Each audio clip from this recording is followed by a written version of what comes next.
Mark S. King, Wright, who is HIV positive and is considered non-infectious with proper antiretroviral treatment, is seen at home with his husband, Michael Mitchell, on November 22, 2017, in Baltimore. Bill O'Leary, Washington Post. Last year, Chris Jimenez and his wife asked the doctors a simple question. Could Chris, who has been HIV positive since 1989 but keeps the virus in check through medication, transmit it sexually to Paula? They were pretty sure they knew the answer. Married for more than 30 years, they had not always practiced safe sex, but Paula showed no signs of having the virus. The physicians were less certain. They had a conversation, and they did some research on it, Jimenez said. They came back to us and said there may still be a risk, but we're comfortable enough that unprotected sex is safe. We knew that all along, said Jimenez, 56, who works with ex-offenders in Philadelphia.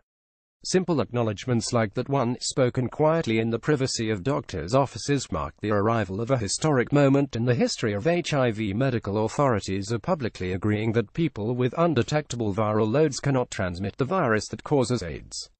The policy change has profound implications for the way people view HIV. The change promises not just unprotected sex for couples like Jimenez and his wife, but also reduced stigma for the 1.2 million Americans living with HIV. The policy change also offers the hope that more people will be tested and begin treatment if they are found to have the virus rather than live in denial.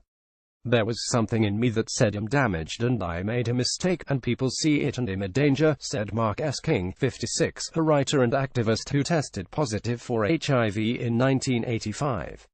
But now, treatment has fully suppressed the virus.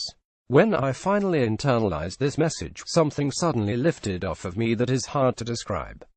It was almost as if someone wiped me clean. I no longer feel like this diseased pariah.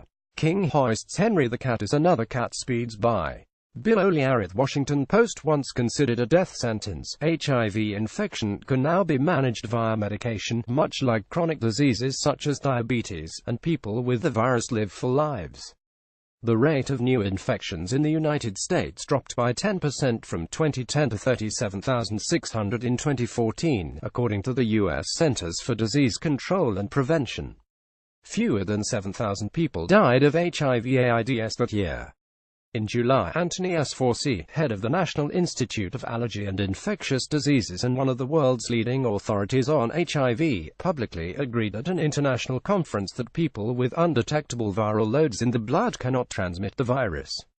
On September 27, the CDC followed, releasing a letter that said people who take medication daily and achieve and maintain an undetectable viral load have effectively no risk of sexually transmitting the virus to an HIV-negative partner. The influential British medical journal The Lancet HIV endorsed the idea in an editorial this month. All told, more than 500 organizations in 67 countries now agree, according to Bruce Richman, who is leading the Undetectable Untransmittable UU campaign credited with beginning to change public perception of HIV transmissibility. Like many developments in the 4-decade history of HIV, this one has been slow to gain acceptance among mainstream healthcare providers. Many are not aware of it and must unlearn the habit of drilling safe sex lessons into patients, as they have been doing almost since the AIDS epidemic began. HIV-positive people also must alter deeply ingrained beliefs that nothing good can come of revealing the status. The change in philosophy also has sparked concerns, for which there is some evidence, that more condomless sex will lead to an increase in other sexually transmitted infections. And experts acknowledge that a few people whose viral load is not truly suppressed will eventually transmit HIV to others. Laws in many states also are out of date. Many still criminalize the failure to reveal HIV status to a sex partner, even when there is no danger of transmissibility. But on balance, authorities said, the agreement that people with HIV can prevent sexual transmission by taking a single pill each day is nothing less than revolutionary. Nothing is completely risk-free, Fauci said in an interview. What the community feels is that all of the good that will come from the lack of social stigmatization is worth the risk. This means a lot to them. This has a lot to do with the self-worth, their identity. An undetectable viral load is defined as fewer than 200 copies of the virus in a milliliter of blood. Generally, people with HIV should maintain that level or a lower level for 6 months before beginning to consider themselves incapable of transmitting the virus sexually. Many who faithfully take antiretroviral medication and lead healthy lifestyles can bring the viral loads considerably lower, to 50 or even 25 copies. But progress raises other questions, said Jonathan Mamin, director of the CDC's National Center for HIV/AIDS, viral hepatitis, STD, and TB prevention. What if a person forgets to take medication for 1 day? What about 2 or more? How long after resuming therapy should someone wait before once again considering himself or herself incapable of transmitting the virus? And what about people who go above and below the 200-copy threshold over time? Studies show that to be the case for about 10% of the people with HIV, Merman said. As yet, there are no evidence-based answers to these questions, he said. The public health challenge now is moving from theory to implementation, he said.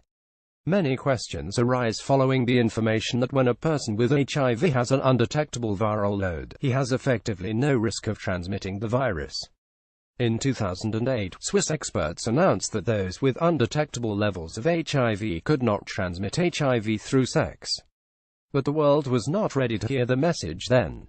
Starting in 2011, 3 large studies confirmed the idea, tracking more than 75,000 vaginal and anal condomless sex acts without finding a single HIV transmission to an HIV-negative partner from someone whose viral load was undetectable.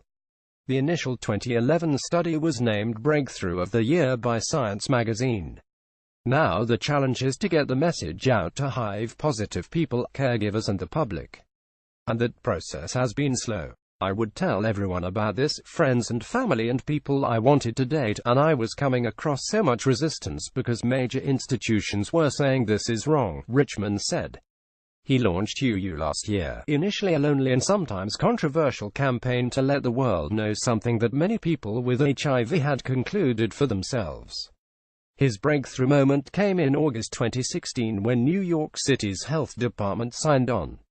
Soon, other cities and organizations were joining. Still, the message is moving mainly from people with HIV to health authorities and policymakers, rather than in the other direction, Richman said. This is a radical challenge to the status quo and to 35 years of HIV and fear of people living with HIV, Richman said. Bridget Charbonneau, 71, of Ottawa, found out this year that she could not transmit the virus after 23 years of being HIV positive. I thought, my God, I've been living with my man for 20 years, and we've been using condoms, the retired hairdresser recalled. And I phoned him right that afternoon. Jennifer Vaughan of Watsonville, Calif, vividly remembers the moment she learned she could not transmit the virus to her boyfriend. The mother of 3 tested positive in February 2016 after she became critically ill with what was finally determined to be AIDS. HIV was not among the possibilities she or her doctors considered, until a blood test revealed the virus.